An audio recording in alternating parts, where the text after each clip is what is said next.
Hello friends, welcome back to my YouTube channel PK education core. अगर आप किसी भी गवर्नमेंट एग्जाम की तैयारी कर रहे हैं तो ये प्लेटफॉर्म आपके लिए बहुत ही उपयोगी होने वाला है। यहाँ पर जीएस, जीके, पॉलिटी और हिस्ट्री से संबंधित सभी तरीके के टॉपिक कराए जाते हैं। अगर अभी तक आपने चैनल को सब्सक्राइब नहीं किया है तो प्लीज चैनल को सब्सक्राइब करें और बेल आइकन को भी प्रेस करें ताकि मैं जब भी कोई नया वीडियो डालूं आप हमेशा हमसे जुड़े रहें।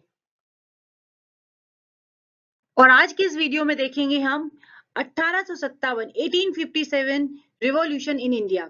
सबसे पहले हम इसके बारे में देखेंगे an overview of the Indian rebellion 1857।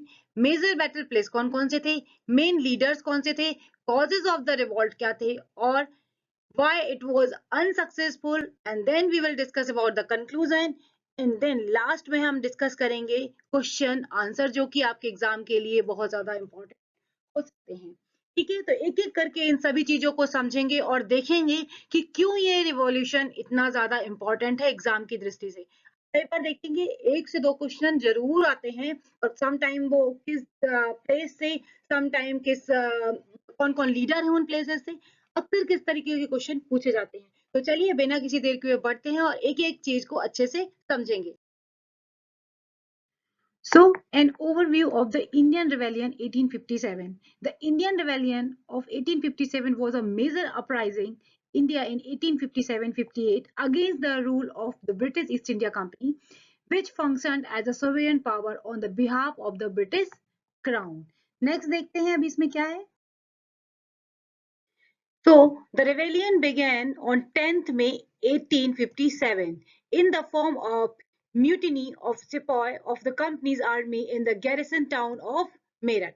The first war of Indian independence was a major but ultimately unsuccessful. Okay, uprising against the British East India Company's rule. अभी देखते हैं इमीडिएट कॉज क्या थे। इमीडिएट कॉज बहुत important होते हैं किसी भी रिवॉल्यूशन को शुरू होने में। तो इमीडिएट कॉज में था Enfield rifles cartridge issue.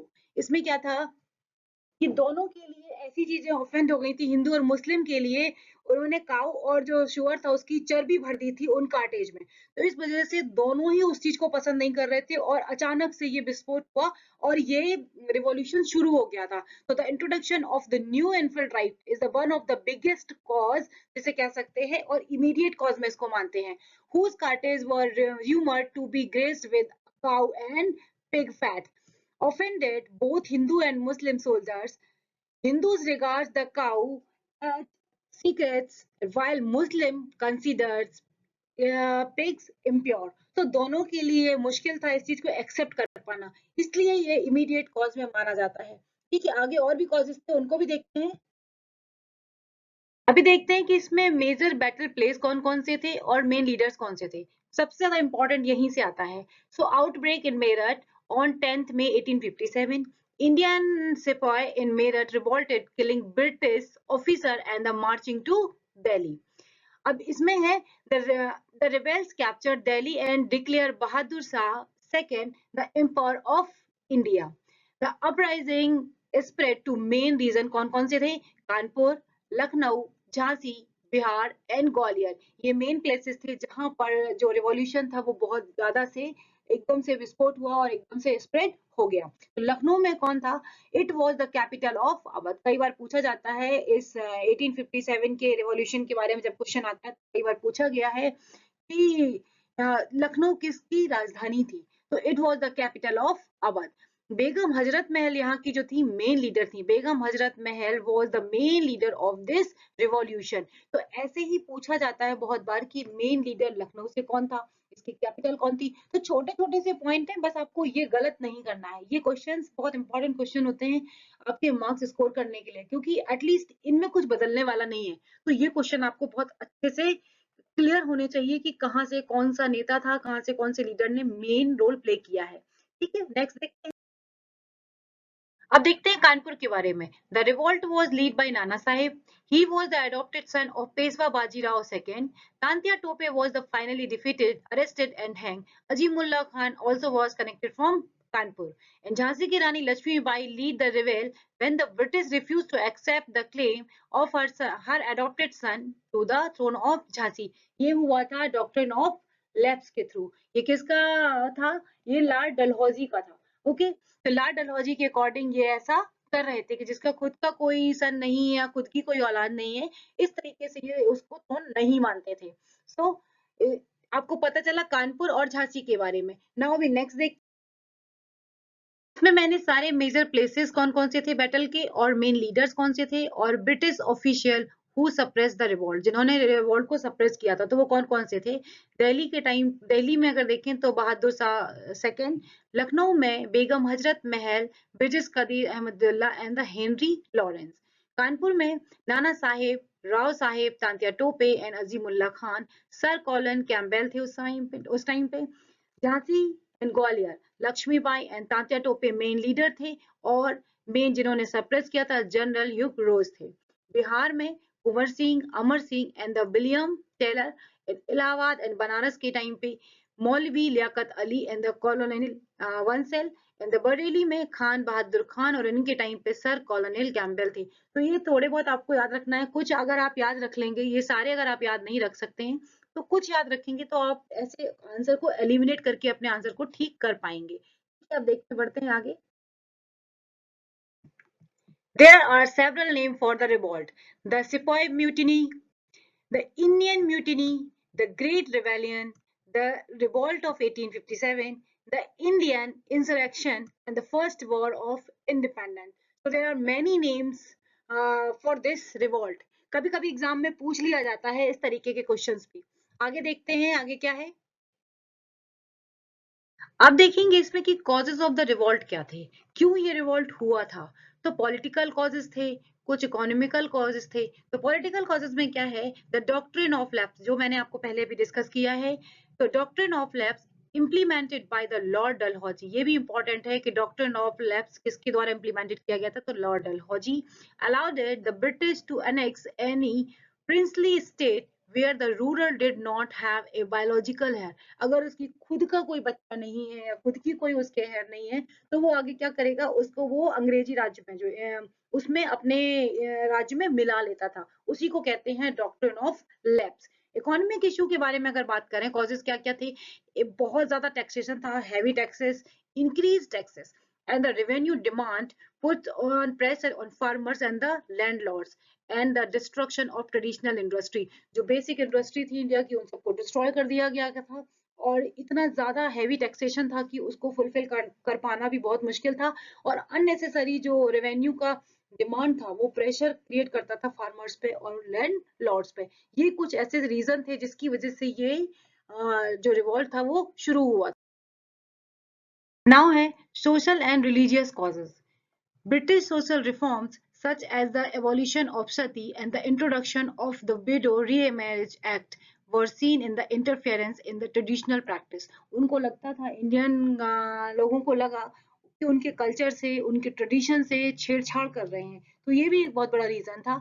And missionaries activities and perceived threats to local religion fostered in the resentment, तो ये भी एक रीजन था। तो ये भी कुछ कुछ रीजन थे, कई बार रीजंस भी पूछे जाते हैं, स्पेशली मेंस एग्जाम के लिए ये चीजें बहुत इंपॉर्टेंट है कि जो 1857 का रेवोल्यूशन था उसके पीछे रीजंस क्या क्या थे। तो देखते हैं नेक्स्ट में क्या। Now we will discuss why it was unsuccessful. तो ये जो रिवॉल्यूशन था वो अनसक्सेसफुल क्यों रहा था, तो इसमें एक रीजन था, बहुत बड़ा जो रीजन था, lack of unity and the coordination. In this revolt there was no unified national goal, उनका कोई कॉमन गोल नहीं था। लीडरशिप वाज डिसेंट्रलाइज्ड, कोई कॉमन लीडरशिप नहीं थी, with multiple leaders like Rani Lakshmibai, Nana Sahib and the Bahadur Shah II, each focusing on their regions without a coordinated central command. ऐसी कोई central command नहीं थी, कोई कॉमन गोल नहीं था। यही बहुत कुछ होता है कि अनसक्सेसफुल बनाने के लिए से। The rebellion was scattered across northern and the central India. This dispersion made it difficult to coordinate efforts and supply lines. तो बहुत सारे रीजन थे जिसकी वजह से ये हमारा जो रिवॉल्यूशन था वो अनसक्सेसफुल रहा था। सबसे बड़ा कारण था सुपीरियर ब्रिटिश मिलिट्री स्ट्रेंथ, उनके पास अच्छी मिलिट्री थी और the British had a well trained and the disciplined army experience in modern welfare. Okay, the British had access to superior weapons and logical support. The British were able to bring in enforcement from Britain and other colonies, including soldiers from regions like Punjab, which had remained loyal. तो कुछ लोगों ने साथ भी नहीं दिया था और प्लस वो तो ब्रिटिश सेना थी उसके सपोर्ट में भी थे, उनके पास मिलिट्री भी अच्छी थी, प्रॉपर वो लॉयल भी थे और अपने पास उनके जो वेपन्स थे वो बहुत ही मॉडर्नाइज तरीके के वेपन्स थे। इसलिए भी एक कारण रहा कि ये जो रिवॉल्यूशन था वो अनसक्सेसफुल रहा। नेक्स्ट और देखते हैं। इसमें एक ये भी था, loyal Indian state and soldiers. इसमें क्या था, several important princely states such as Hyderabad, Mysore and Kashmir did not join the rebellion and even supported the British. साथ नहीं दिया था अलग बात है, ऊपर से सपोर्ट भी ब्रिटिश का कर रहे थे ये। और दूसरा था ब्रिटिश स्ट्रेटजी एंड टैक्टिक। इनकी हमेशा की स्ट्रेटजी जो रही है, the British effectively use the divide and rule strategy, exploiting existing divisions between the different communities and region. Lack of resources, जब आप लड़ रहे होते हैं उस समय पर, जब फाइट चल रही होती है उस समय पर food, ammunition and medical facilities कितनी ज्यादा जरूरी होती हैं, ये भी इनको सही से नहीं मिल पाई, मेकिंग सस्टेन फाइटिंग डिफिकल्ट। सो ये सारे रीजंस थे जो इसको अनसक्सेसफुल बनाते हैं। और भी इसके कुछ कारण थे, absence of modern communication. The lack of modern communication system hindered the coordination of rebel forces. Messages and strategic plans took too long to disseminate, causing delay and confusion. The British controlled major communication hubs like railways and the telegraphs, facilitating their coordination and the troop movement. Socio-economic factors में अगर देखें, the rebellion did not gain the full support of all sections of society. Many peasants and the local leaders either stayed neutral or support the British due to local grievance against the rebel. जब local society का ही support नहीं मिलेगा तो कोई भी आंदोलन या कोई भी रिवॉल्ट है वो कभी भी सक्सेसफुल नहीं हो सकता। तो इसके बहुत बड़े ये सब भी कारण रहे थे। आगे देखते हैं। सारे कारण देखने के बाद अब देखते हैं कंक्लूजन आखिर क्या है इसका। The failure of the 1857 revolt was due to complex interplay of military, political, social, and the economic factors. In 1857 revolution, though ultimately unsuccessful, marked as a significant turning point in the history of British India. कोई भी चीज कभी बेकार नहीं जाती है। ये जो रिवॉल्ट था ये बहुत इंपॉर्टेंट रहा और एक तरीके का टर्निंग पॉइंट इसे कह सकते हैं ये हिस्ट्री ऑफ ब्रिटिश इंडिया के लिए। आगे एक ही रास्ता ओपन करता है हमारे इंडिपेंडेंट होने के लिए। तो ये बहुत इंपॉर्टेंट चैप्टर है। अभी इस बारे में नेक्स्ट उसमें हम क्वेश्चन डिस्कस करते हैं किस तरीके के क्वेश्चन एग्जाम्स में आते हैं। चलिए बढ़ते हैं क्वेश्चंस की तरफ और देखते हैं। तो देखते हैं पहला क्वेश्चन क्या कहता है। मैंने सभी के आंसर्स एक साथ दिए हैं, आपको जरूरी नहीं है कि आप बहुत लंबे टाइम तक वीडियो में वेट करें, आप डायरेक्ट आंसर को देखें और लर्न करें और अपना आगे बढ़ जाएं। अगर आपको सुनना है, कई बार सुन के वीडियो में जो बताते हैं उससे आपको थोड़ा मेमोरी में अच्छे से याद रह जाता है। अगर आप चाहें तो रुके, अदरवाइज आप आगे बढ़ते हैं, डायरेक्ट आंसर देखें। तो पहला क्वेश्चन कहता है who was the last Mughal empire during the 1857 revolt? Bahadur Shah second is the right answer. Now we are jumping on the question number 2. Which Indian sepoy is known for starting the revolt at Barakpur? तो सभी को पता है Mangal Pandey is the right answer. Now we are jumping on the question number next. What was the main cause of the immediate outbreak of the 1857 revolt? अगर आपने chapter को अच्छे से समझा है और देखा है तो आपको पता होगा कि मेन कॉज क्या था। Introduction of the Enfield rifle cartridge. Now we are jumping on the next question. Next question is the doctrine of lapse was, बहुत बार पूछा गया है doctrine of lapse के बारे में, introduced by which British governor? इसके बारे में हम सभी जानते हैं, Lord Dalhousie is the right answer. Now we are jumping on the question numbers next. Who was the leader of the revolt in Kanpur? ये बहुत कॉमन क्वेश्चंस हैं और अक्सर कर एग्जाम में आते हैं। नाना साहेब यहाँ पर लीड कर रहे थे। Nana Saheb is the right answer. Now we are jumping on the next question. इसी में आप ये भी देख सकते हैं कि रानी लक्ष्मीबाई कहाँ से कर रही थी, बेगम हजरत महल कहाँ से कर रही थी और कुंवर सिंह कहाँ से कर रहे थे। तो आपको सारा पता चलेगा। जैसे फॉर एग्जाम्पल कुंवर सिंह को बोले तो बिहार से है, बेगम हजरत महल के अगर बारे में बात करते हैं तो ये लखनऊ से है और रानी लक्ष्मीबाई के बारे में सभी जानते हैं ये झांसी से है। तो इस तरीके से आप इनको याद कर सकते हैं। नेक्स्ट देखते हैं which female leader is associated with the defense of Jhansi? तो अभी आपको पता है, मैंने बताया रानी Lakshmibai is the right answer. Now we are jumping question next. Who was the military leader known for his guerrilla tactic during the revolt? तो Tatya Tope is the right answer. बहुत बार पूछा गया है, आप देख सकते हैं इस आंसर को। नेक्स्ट क्वेश्चन है question number 8। What was the result of the 1857 revolt for the East India Company? तो आंसर है dissolution and transfer of power to the British Crown। Next question देखते हैं। Which important city did the rebel capture and the proclaim Bahadur Shah II as the Empire of India?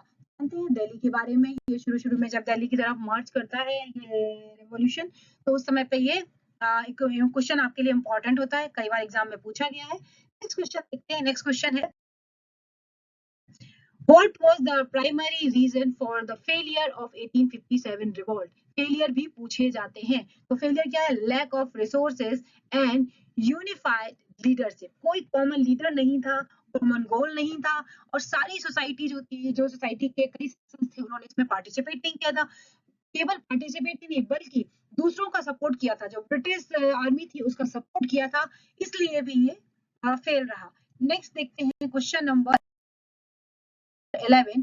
Which princely state did not participate in the 1857? इन सबके नाम आपको पता होने चाहिए। Hyderabad, Mysore and Kashmir. तो ये तीन तो हैं, इन्होंने पार्टिसिपेट किया था, झांसी, अवध और Kanpur. Now we are jumping on the next question. The British adopted which policy towards Indian soldiers after the revolt? उन्होंने क्या पॉलिसी अप्लाई थी उसके बाद? उन्होंने क्या किया था? Increase the number of British soldier. वो पागल है जो इंडियंस को रखेंगे, तो उन्होंने क्या किया था? ब्रिटिश सोल्जर को इंक्रीज कर लिया था अपनी सेना में। Now we are jumping next question. Question number 30। Which event marked the beginning of the 1857 revolt? So mutiny in Meerut is the right answer. Now we are jumping to the next question. Who among the following played a significant role in the resistance of Lucknow? Begum Hazrat Mahal, मैंने आपको बताया था और chapter में भी आपके साथ discuss किया हुआ है। सो राइट आंसर बेगम हजरत महल। नाना साहेब कानपुर से, रानी लक्ष्मीबाई कहाँ से? झांसी से, और तात्या टोपे भी कानपुर से। सो नाउ नेक्स्ट क्वेश्चन की तरफ बढ़ते हैं। The term Sepoy Mutiny refers to which event? किसको इवेंट को रेफर करता है? The uprising of Indian soldiers in 1857. Next की तरफ बढ़ते हैं। Who was the leader of rebellion in Bareilly during 1857? तो Khan Bahadur Khan is the right answer. Next question की तरफ बढ़ते हैं। Which one of the following case है और revolt 1857 started rebellion is not correctly, मैं इसके बारे में बात कर रहे हैं। जितने भी rebellion जहां पर पहुंची उनको आपको डेट के साथ भी याद रखना है, ठीक है? तो लखनऊ 4 जून 1857 सही है, भारतपुर 29 मार्च 1857 सही है, बट झांसी सही नहीं है। आप हमें कमेंट बॉक्स में बताएंगे कि झांसी में कब शुरू हुआ था, और मेरठ 10 मई 1857 बिल्कुल सही है। तो इस तरीके से मैंने आपके साथ चैप्टर और प्लस क्वेश्चंस डिस्कस किए हैं जो कॉमनली एग्जाम में पूछे जाते हैं। अगर आपको वीडियो अच्छा लगा है तो प्लीज लाइक कर दें, शेयर कर दें, चैनल पर नए हैं तो सब्सक्राइब कर लें, और अगर आपके पास कुछ सजेशंस हैं प्लीज कमेंट्स बॉक्स में सजेशंस जरूर बताएं। अगले वीडियो में फिर मिलेंगे। बाय बाय दोस्तों, नमस्कार।